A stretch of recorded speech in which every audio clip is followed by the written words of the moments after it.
High, নমস্কার, প্রণাম। সকালবেলা ঘুম থেকে করে নিজের থোবড়াটা দেখলাম, যেটা খুব একটা ভালো না। তারপর সব কাজ করে বসে বসে ভাবছিলাম আমার জীবনের দুগলা মানুষগুলো কি করছে এখনো। তারপর মনে পড়লো আমিই তাদেরকে ধরে রেখে দিয়েছি। তারপর হঠাৎ দেখতে পেলাম এ এসছে বাড়িতে, এও একটা দুগলা।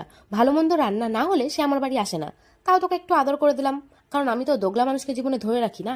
তারপরে করে নিলাম স্নান, কিন্তু সেটা করে কোনো ফায়দা নেই, মুখটা তো সেই আমার একই। তারপরে করে নিলাম পুজো। পুজো করার পর আমার ভিতরে কি ভূত চাপলো, আমি ড্রেসটা চেঞ্জ করে চলে আসলাম রান্না করতে। রান্না করতে এসে একটু ঢং দেখালাম, তাহলে তো হচ্ছিল না। তারপরে দেখাচ্ছিলাম আমি কি দিয়ে রান্না করব।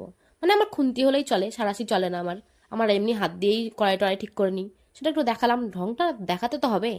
রান্না করে এসেও নিজের থোবরা দেখছিলাম, জানি ভালো না, বাট তাও দেখছিলাম। তারপর নিয়ে চলে আসলাম বরফ জল, যেটার ভিতরে আমি এখন মুখ চুবড়ে বসে থাকবো। এবার জলটা দেখে ভাববে এতটা বরফ, হ্যাঁ, কারণ মনের সাথে সাথে আমি মুখটাকেও পাথর করে নিয়েছি, তাই কোনো কিছুই অনুভব হয় না। মুখটা দেখাচ্ছিলাম, খুব ভালো লাগছিল, আমার ভালো লাগছিল, কার লাগছিল জানি না, কিন্তু এই চুলটা খুব জ্বালাচ্ছিল বারবার। হ্যাঁ, আবার দেখালাম মুখটা, আবার চুলটা জ্বালাচ্ছে।